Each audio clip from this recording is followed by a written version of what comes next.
These two brothers from a prestigious background became the center of attention on August 21, 1989, when they brutally attacked their own parents. The motive behind their crime has sparked debate for decades, and now the case is back in the spotlight after a new Netflix series was released today. Let's dive back into a case that shook America and remains just as compelling after 3 decades, the Menendez brothers' horrific actions against their parents. You're watching the True Crime Channel, where we dive into the most mysterious cases and thrilling stories. As usual, before we start unraveling today's case, make sure to leave a like and subscribe to support us. Now, let's dig into the details of case 90,210. This zip code is one of the most expensive in the world, a symbol of the American dream, with sunlight shining down on clean streets and tall, perfectly lined palm trees. Every inch of land here radiates luxury, with each mansion representing power and wealth. Beverly Hills isn't just famous for its riches, it's also known for its impressive security. So when a serious murder happened here, it sent shockwaves across the US and even reached around the globe. On the evening of August 20, 1989, a regular Sunday night, mansion number 722 on Rose Avenue was enveloped in silence. Even the sound of the wind rustling the palm fronds was so soft it was barely noticeable, reflecting the moonlight. Light streamed through the window, casting a faint glow, but the peaceful atmosphere was quickly shattered by an emergency call. What happened? Someone had taken my parents' lives. Just minutes later, the wail of police sirens ripped through the night as multiple patrol cars sped toward the million-dollar mansion. Inside, the dim lights made the place seem even gloomier, the silence so thick it was suffocating, as if the whole house had turned into a massive tomb while the police moved into the room. The family's everyday life was drastically changed by the shocking scene before them. José Menendez, the owner of the mansion, was slumped on the sofa, his head blown apart. In the luxurious living room, a horrific sight unfolded for the police. Kitty Magnus lay sprawled on the carpet, her body riddled with bullets, with thick streams of red fluid dripping down from the walls above. The chilling sounds echoed through the space, highlighting the stark contrast between the gruesome scene and the mansion's opulence, leaving the officers present utterly stunned. At the scene, some people had served for decades but had never witnessed such a horrific case in this area. Outside the Menendez brothers' mansion, the two of them collapsed on the grass, crying uncontrollably. The older brother, Kali, tried to tell what happened but kept choking up, his voice breaking. Meanwhile, Erik, the 18-year-old younger brother, was crying so hard that the officers around him couldn't help but feel for him. Even though the scene had many strange aspects, seeing the two devastated young men left the police with no doubts. They're tied to their parents' passing, and in their eyes, the two Menendez brothers are just tragic victims. The coroner's report revealed some chilling facts. Both Menendez parents were shot with a 12-gauge shotgun at close range. The husband took a total of 6 shots to the head and body, while Kitty suffered 10 injuries, including serious wounds to her face. Both were killed with a fatal shot to the head, leaving them unrecognizable. That night's tragedy shattered their peace. The long-standing Beverly Hills mansion also kicked off a complicated and controversial case that dragged on for years. The police found no signs of break-in or theft and initially suspected it might be a mafia hit. They theorized that the mastermind could be a rival in the business world of those who hired the hitman for revenge, specifically an immigrant. José, a first-generation immigrant, worked tirelessly to achieve the American dream and become a big player in the entertainment industry. Growing up, making enemies is something you can't really avoid. José was born in 1944 in Havana, Cuba, into a well-to-do family with lots of lawyers and doctors. His dad was a professional soccer player and also ran a well-respected accounting firm. His mom was a champion swimmer in Cuba, who won a bunch of medals and was honored in the Sports Hall of Fame. On top of that, José had 2 sisters and was the only son, so his mom had really high hopes for him from a young age. She paid extra attention to him. Training his son to be strong and masculine under strict upbringing revealed a tough, even somewhat tyrannical personality early on. The neighbors even nicknamed the boy Little King Tiger. This determined personality later became a driving force in his career success, but it also sowed seeds of instability in the family. Their wealthy lifestyle suddenly crumbled when the Cuban Revolution broke out in 1959, and his family quickly lost all their assets. Everything fell apart. In the chaos of protecting her son from the instability, his parents sent him, José, just 16 years old, to America and had him live temporarily in a relative's cramped attic in a town in Pennsylvania. Coming from a life of luxury and comfort, José had to get used to tight living conditions, face financial struggles, language barriers, and cultural differences. However, he didn't let any of that bring him down. He quickly adapted to his new life, worked hard, and excelled in high school. José, a talented swimmer from Lake C, earned a scholarship to Southern Illinois University, paving his way to success through his own abilities. During his college years, he met Kitty, an intelligent and captivating girl who was 2 years older than him, with beautiful curly blonde hair. They quickly fell in love and decided to get married, regardless of the challenges. After tying the knot, José moved to New York and continued his studies in accounting at Queens College. Thanks to his relentless effort, he excelled in the certification exam. José, a certified public accountant, landed a job at an auditing firm, and that's where his career really took off. He was always willing to take risks, and from day one at the company, he stood out. He got recognized quickly and was promoted to CFO within just 3 years, going from consultant to directly managing finances. By the age of 35, he was appointed executive vice president, overseeing the business sector in the US for one of the leading companies. The most famous car rental back then was José, which showed off their sharp business savvy. They decided to bring in football star Simpson as the face of their advertising campaign. This strategy paid off right away, making the brand more popular than ever and skyrocketing the company's revenue. Later, when RCA acquired José, he was moved to the music department. In just a year, he climbed up to the position of COO at RCA Records under their leadership. José RCA signed contracts with many big-name artists like country music legend Dolly Parton and the famous boy band Menudo, solidifying the company's position in the entertainment industry. These huge successes not only helped José build a reputation in the business world but also brought him a massive fortune. His first son, José Lyle, was born in 1968, followed by his second son Erik in 1970. At that time, José had it all: a brilliant career, a happy family, and a true success story. But everyone has to admire an immigrant family that has risen to the upper class thanks to the hard work and intelligence of the father, a legendary businessman, and the mother, who is the family's solid backbone. Their oldest son is studying at Princeton, and their youngest son is about to enroll at Stanford. In the eyes of the public, the Menendez family is a symbol of the American dream. Yet, at a time no one expected, a horrific tragedy struck. The powerful couple was murdered right in their luxurious mansion. They're dealing with a shocking murder case involving a seemingly perfect family. How did they end up in such a tragic mess? It's because José has been so cold and ruthless in the business world that he stirred up some serious revenge. But as the investigation digs deeper, the truth turns out to be even more shocking than anyone initially thought. The cops are looking into it, and José's rivals can't deny that his tough and often brutal way of doing things has really made him some enemies. Many people believe that the two brothers, Lyle and Erik, openly expressed their suspicions that their parents might have been harmed by the mafia. Erik even named a figure in the California entertainment scene, Noel Bloom, as the culprit. Noel has close ties to gangs and has had serious conflicts with those involved in a business deal, fearing he might become the next target. Lyle and Erik quickly left Beverly Hills and moved into a 5-star hotel to focus on live entertainment, which they used to run. I covered all the costs, including the pricey hotel, the luxury rides, and a personal security team to protect the maid's family. However, it's worth noting that in murder cases happening at home, the police usually prioritize investigating close contacts of the victim first. Statistics show that over 90% of these cases are carried out by someone the victim knows, especially family members. But in this case, the police have temporarily set aside that line of investigation.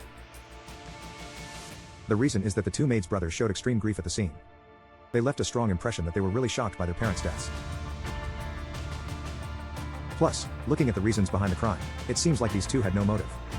They were both enjoying a wealthy lifestyle with a bright future ahead. Killing their parents was like self-sabotage. However, what happened afterward was totally the opposite of what you'd expect. There was no mourning at all. For 3 years, the two brothers acted like it was a celebration. Erik, who was about to start college, was leading the way. Right after their parents passed away, Erik decided to drop out of school and started spending $50,000 a year on a personal tennis coach, claiming he would become a professional player. Meanwhile, Lyle was splurging on Rolex watches and Porsche cars without a second thought. The way these two were spending their money didn't fit the image of rich kids who were raised in luxury. They looked more like folks who suddenly came into money and went on a shopping spree without any restraint. And that was just the beginning of their extravagant lifestyle. They're making some seriously ridiculous investments, like spending $550,000 on a restaurant that's worth less than $200,000. Instead of acting like grieving kids who just lost their parents, they're behaving like lottery winners, ready to live the high life. This shift in attitude has gotten the police to change their focus on the case. In the end, with their parents gone, they're set to inherit a fortune worth tens of millions of dollars. They're really the masterminds behind a lot of the puzzling details that suddenly make sense. First off, no shell casings were found at the crime scene, which clearly shows that the killer took the time to clean up and erase any evidence to stop the cops from collecting fingerprints or analyzing the shooting angle and trajectory. This totally doesn't match how the mafia usually operates, since they usually bounce right after finishing a job instead of risking it by sticking around to cover their tracks. The killer got caught on the spot. If the culprit really is the mafia, shouldn't they be worried about the maids suddenly showing up and catching them? This kind of careful planning seems like it has to come from someone who knows the victim and had it all figured out in advance. Secondly, the killer used a 12-gauge shotgun, which makes a huge noise, and on the night of the incident, neighbors heard these deafening blasts but thought they were just fireworks. Plus, the crime scene and the way it was done didn't match their usual MO. Mafia usually doesn't go after their targets at home since that's the other guy's territory, which is riskier. They stick to a rule of not involving the wives and kids, so they rarely touch innocent family members. What's even more confusing for the police is the way they do things. Mafia hits are usually quick and to the point, often just one fatal shot to the back of the head to make sure it's done right. But in this case, the shooter fired 16 times, which is way over the top. It was necessary to take out the victim to turn the crime scene into a bloody mess. This brutal method of operation feels more like a scene from a movie than a mafia hit. It brings to mind the classic moment in Scarface when Pacino's character goes on a crazy shooting spree, which just so happens to be one of Lee's favorite films. Another suspicious detail popped up at the crime scene when the detectives asked Erik if he noticed anything unusual when he got home. He replied, "I smelled gunpowder right away." The investigator queried, "How did you know it was gunpowder?" This question left Erik speechless. The police's suspicions grew as they calculated the timeline of the incident, guessing that the couple died around 10 p.m., while the brothers returned home close to midnight to find broken windows and a draft. Could the smell of gunpowder really linger for that long? Not to mention, that strong smell should have hit their noses immediately. With such a strong smell of blood, why is Erik just focused on the smell of gunpowder? Even though there are a ton of signs pointing suspicion at the two police brothers, there's still no direct evidence, leaving the case at a standstill. That is, until an unexpected breakthrough comes along. To understand this twist, we need to look back at the past of the two brothers before they moved to Beverly. These rich siblings had previously pulled off 2 break-ins, making off with over $100,000 in cash and jewelry after the heist was discovered. Mr. José, their dad, quickly stepped in to sort things out. Not only did he refund all the money and jewelry to the victim, but he also tossed in an extra $11,000 and hired a top lawyer to help his kids get the lightest sentence possible. Since Erik wasn't old enough to be tried as an adult when the crime happened, José decided to let him take all the blame to protect his education and future. In the end, the talented lawyer didn't let him down. Erik only got probation and was required to undergo psychological treatment afterward. When the robbery settled down after the court's verdict, Erik started going to therapy sessions with a psychologist named Dr. Ole. For convenience, let's just call him Dr. Ole. However, after his parents passed away, Erik remembered the old doctor and went to him for emotional support. It's not clear whether it was Dr. Ole's exceptional skills or something else, but during their talks, Erik seemed really uneasy, his emotions all over the place.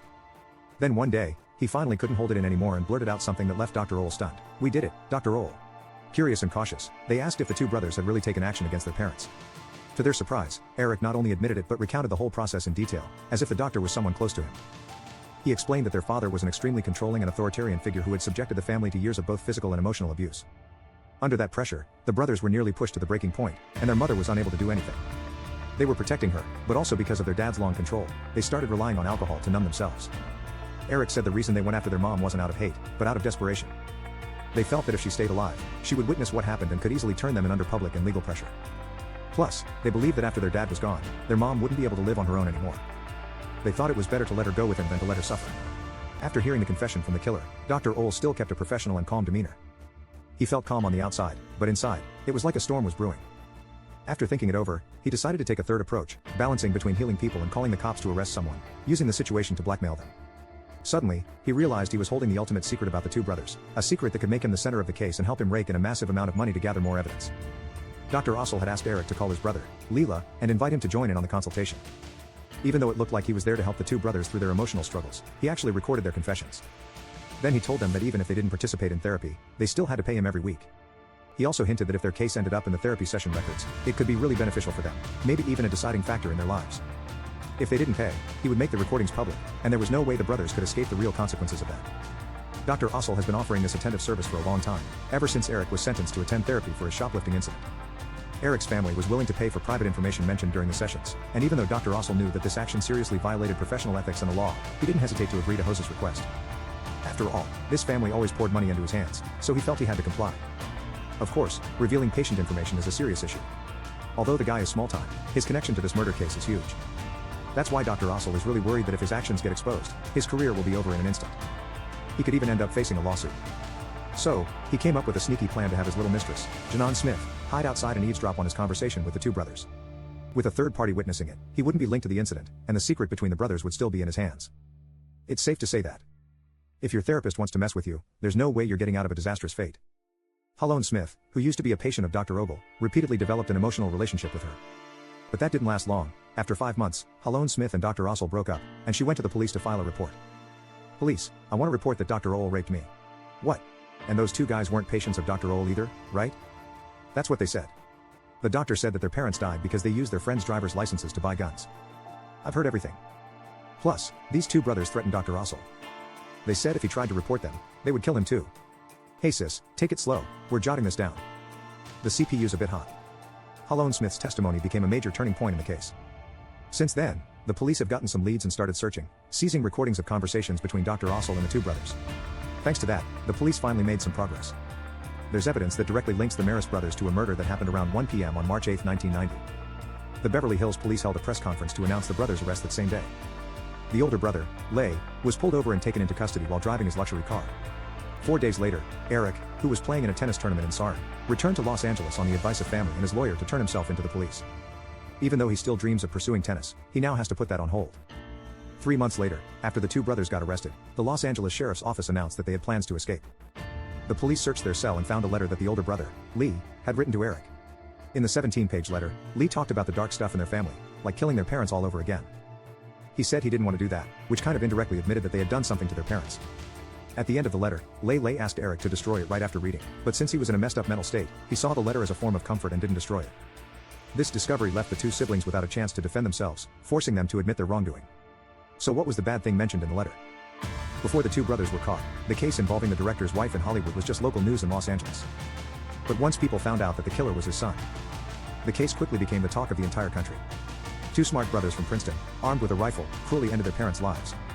It's a situation that's not only rare in real life but also seldom seen on screen. Behind all this lies a moral decay or a distortion of humanity. Those following the case can't help but stay glued to every twist and turn. In July 1993, the Menendez brothers officially went on trial. The crowd at the court was buzzing as reporters rushed in, cameras aimed at what was being called the trial of the century. For the first time in history, the judge allowed cameras in the courtroom, and the whole trial was broadcast live nationwide, satisfying the public's curiosity about the celebrity gossip and the family secrets revealed by the two brothers. The lawyers defending the brothers were experienced attorneys Jay Laning and LLE, and they really delivered for the audience waiting to see what would happen next. Ambron, Jill's lawyer, is the one who helped the two siblings in the previous theft case to get a plea deal. Before becoming a lawyer, she was a prosecutor and knows American criminal law inside and out. She's great at finding legal loopholes and evidence to defend her clients. Leslie, Erik's lawyer, is a legend in the field of criminal defense in the US despite her petite figure. The media calls her the 100-pound girl, but she packs a punch and always shows strength and decisiveness in court, especially in her defense cases. Young people have successfully protected student J. Richard Hareen by turning a premeditated murder charge into a crime of passion, which got the life sentence reduced to 8 years. The collaboration between the two lawyers was key. They had clearly defined roles and worked seamlessly together. Jay focused on a defense strategy based on evidence details to make sure there were no legal loopholes, while Leslie continued with her distinctive style. Emotional arguments to leave a strong impression on the jury. A major trial is about to begin. Given Lee's letter, the two brothers really can't escape the charges of killing their parents, so they're trying to shift the narrative, turning the case from a cold-blooded act into a desperate act of self-defense. The focus for the defense isn't really about guilt or innocence, but rather how to convict them and decide if it's first-degree murder or involuntary manslaughter. First-degree murder could mean a heavier sentence for both. The two brothers got sentenced to life in prison, while if it was just a manslaughter charge, they could have faced only 5 to 10 years and possibly gotten out early. At the trial, their defense lawyers focused on a side of the Menendez family that the public didn't know about. They argued that the home everyone thinks represents the American dream is actually filled with violence, control, and deep-seated fear. The brothers' actions weren't calculated crimes for profit, they were a reaction driven by fear. The play is about two kids who have been dealing with domestic violence for a long time and are forced to take extreme actions. During the court hearing, the siblings openly criticized him for the abuse they suffered and shared a ton of details about what they went through. When their testimonies were streamed live, viewers across the country were shocked. "My dad has been abusing me," Lee recalled tearfully, "since I was 6. My room, he said it was our secret." Erik also talked about the fear of being controlled by his dad. "If I crossed him, he'd threaten me with a knife. He said if I told anyone, he'd kill me." Among the witnesses for the defense, there are several members of the Menendez family, and their testimonies really add credibility to the defense. José's sister, who is one of the siblings, mentioned that José has always had a competitive nature since childhood, a desire to win, and a constant pursuit of perfection. This attitude continues. The dad's way of raising his two kids had a big impact on them. He didn't care about their feelings, he just focused on teaching them that the winner is king. For instance, whenever Lila and their cousins argued over toys, as long as Lila didn't cry, the dad would look satisfied. Even when little José, who was only 2, had to hold onto the pull-up bar to see how long he could hang on, it didn't take long before he was crying from exhaustion. But instead of comforting him, José got mad and shouted, "I told you not to cry. Why are you still crying?" My cousin also recounted that during a family gathering, she witnessed the host place little Lee lay on the kitchen counter and encourage him to jump. But just as he jumped, the guy unexpectedly pulled his hand away, causing the boy to fall hard to the floor. Then he said, "Never trust anyone." She also mentioned that in the summer of 1976, when she was staying with the Lay family, Lay said he was scared to sleep in bed because his dad would come in and touch him. She told Kitty, but Kitty didn't believe her after Lay got up. That story was never brought up again. José's messed up behavior was exposed in court, and the testimony from family painted a picture of a cold, controlling father, basically an unchallengeable tyrant. Kitty's personality was pretty different from how outsiders saw her. According to Lay, Kitty never wanted to be a housewife, stuck under José's control. This suffocating life made her emotions really unstable. Ever since she was little, Kitty really let loose on him, even throwing stuff at him. Back in '86, she found out he was cheating and had an affair that lasted 8 years with someone else. This discovery totally shattered her, and her emotions went wild. She started acting really extreme. There's a memorable scene in the Netflix movie where Kitty and Lila are arguing, and in a fit of rage, Kitty yanks off Lee's wig right in front of the whole family. It's based on a true event, and Lila confirmed it happened. When he was just 14, he started losing his hair and really tried to hide it. He had to go to fancy salons to get expensive wigs, which made him feel so insecure that even his little brother Erik had no idea. Just 5 days before the incident, they got into an argument, and their mom lost it. She screamed and suddenly yanked on Lee's wig, pulling it off. Erik saw the whole thing, and Lila felt not just pain, but also immense embarrassment. The two brothers were living like this. Living with an abusive dad and a mom who's lost control feels like walking on thin ice every day. So, the way those two siblings act isn't just coldness, it's a desperate act of defiance. If they really only cared about money, they could just bide their time since they're the only heirs to their parents' wealth, which will eventually be theirs. Hurting their parents isn't just unnecessary, it comes with huge risks, even though the defense's arguments are pretty impressive beyond just the emotional experiences. They also have to prove that the two brothers really believed their lives were in danger and that their actions were extreme. This could be a result of fear and self-defense. So, what directly led the two brothers to act like this towards their parents? Let's rewind a few days before the incident. Erik said he got the acceptance letter from Stanford University and felt like he was finally seeing the light at the end of the tunnel. He thought that meant he could escape his parents' control. No going to Stanford. If you do, it's only to a school close to home, and you have to stay at home during college, not in the dorms. Dad's tone left no room for negotiation. Erik turned to his brother Lyle, seeing him as his last hope, and opened up about the pain he was feeling. After hearing him out, Lyle finally gathered all his courage and confronted their dad in the living room. They ended up arguing intensely, and their shouting echoed in Kitty's ears. In her panic, she accidentally revealed that she had actually. Knowing what Erik had to go through, the two brothers suddenly realized that their mom had known for a long time but chose to ignore it and didn't care about their pain. Lyle felt extremely scared and angry. He told his little brother, "We can't just sit here waiting to die anymore. If we don't do something, one day they'll take our lives." Driven by desperation and the will to survive, the brothers decided to take action. They stole a driver's license from a friend the Friday afternoon before the incident happened. The brothers drove to a sports store and bought a gun the night the incident happened. Lyle told his mom that they decided to leave home. They started arguing, and the noise caught their dad's attention. He was standing at the top of the stairs, looking grim and cold as he ordered Erik to go upstairs. Erik hesitated for a moment but then did what his dad said. He went into the living room, shut the door, leaving Lyle standing there with his heart racing, glancing at the closed door. Living tightly felt like there was an unpredictable threat lurking behind, so Lyle rushed upstairs and told Erik it was time. They quickly loaded ammo into their guns, armed themselves, and dashed down the stairs, starting to shoot at their parents. Once they calmed down, the two brothers cleaned up the guns and shell casings, bought movie tickets, and headed home. There was a scene of them calling the police, similar to the opening video by the beach, emphasizing that the two brothers had endured long-term abuse, which left them emotionally unstable, basically in a state of disorder. The extreme emotional disturbance, abbreviated as E, led them to mistakenly believe that their dad would hurt them, which is why they acted out prematurely out of carelessness. Anyway, that couple is dead and can't defend themselves. So, you can freely make up a story that's hard to verify to paint the brothers as victims. But the truth is clear, the two brothers carefully planned this whole thing just to inherit their parents' massive fortune. It's not just that. The prosecutor also brought up an important piece of evidence, a script that Erik and his friend Greg wrote called Friends. In it, the main character is an attractive, 18-year-old guy who needs a lot of money to achieve a big goal and ends up conning his parents for insurance money. A notable detail is that Erik attached a handwritten note to the script describing how the main character desperately wants to inherit some wealth after the incident. This guy immediately realizes that the opening scene in the script and what went down that night are strikingly similar. This not only exposes Erik's criminal mindset but also clearly reflects his psychological state and motivations. So, this isn't just a random coincidence, it's a premeditated plan. Erik had rehearsed his crime in his mind through the script. Additionally, the prosecution presented a crucial piece of information. Let's just say the two brothers are set to inherit something significant. The assets don't have to be dealt with in a rush. So, here's the deal, the real reason the two brothers took action is that they found out their dad was planning to change his will.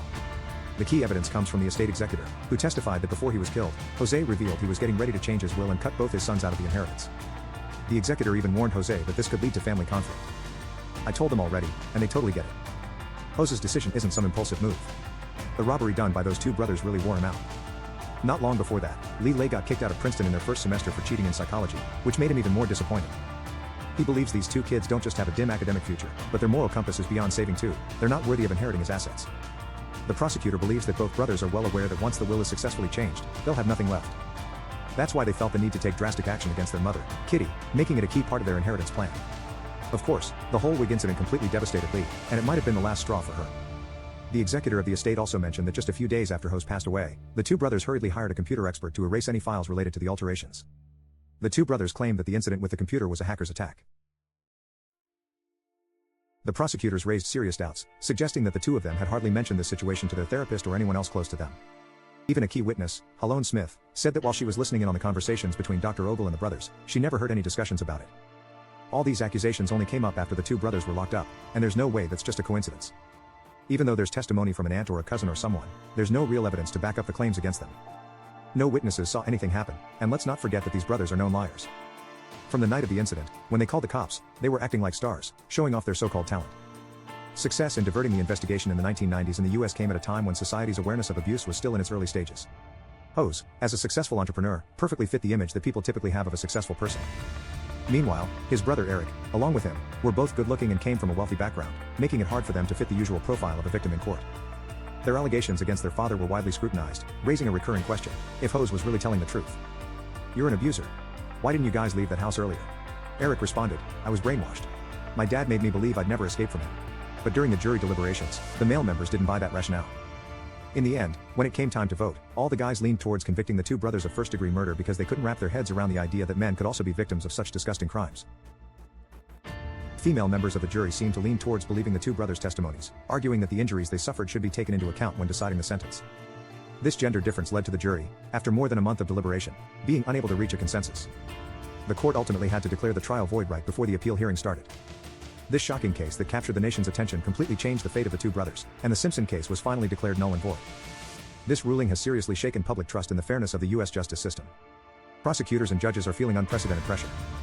The anger and disappointment from the public have created a totally different atmosphere for the brothers' appeal.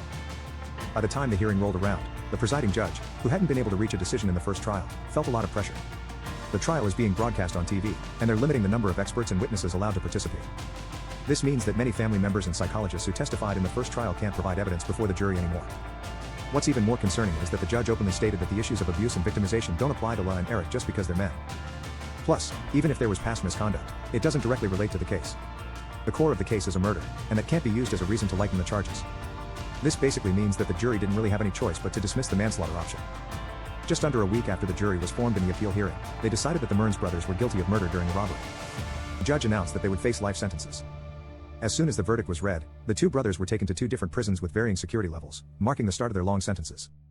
For decades, the Menendez brothers had been separated while serving their life sentences, but they never lost hope for a retrial, even though countless appeals had been rejected and their fate seemed set in stone. However, a shift in public perception gradually turned things around for them. In 2018, 21 years after their last appeal hearing, their request to be transferred to the same prison was finally granted, giving the two brothers a chance to reunite. This decision reflects how society's view of male victims of abuse has changed over the years. Discussions about boys who have been abused are becoming more common, with increasing attention from the media and the public. For example, famous host Oprah Winfrey invited hundreds of men to her show to share their painful childhood memories, helping to raise awareness about this issue. The rise of social media platforms has given a fresh perspective on the case, opening up more opportunities for the Menendez brothers to keep fighting for a retrial in 2020. The topic of these two brothers unexpectedly going viral on TikTok has sparked a new wave of debate, with many people from the 90s and 2000s generation, those who weren't even born when the case happened, checking it out through short videos, making it a hot topic again in society. These young users are expressing their thoughts.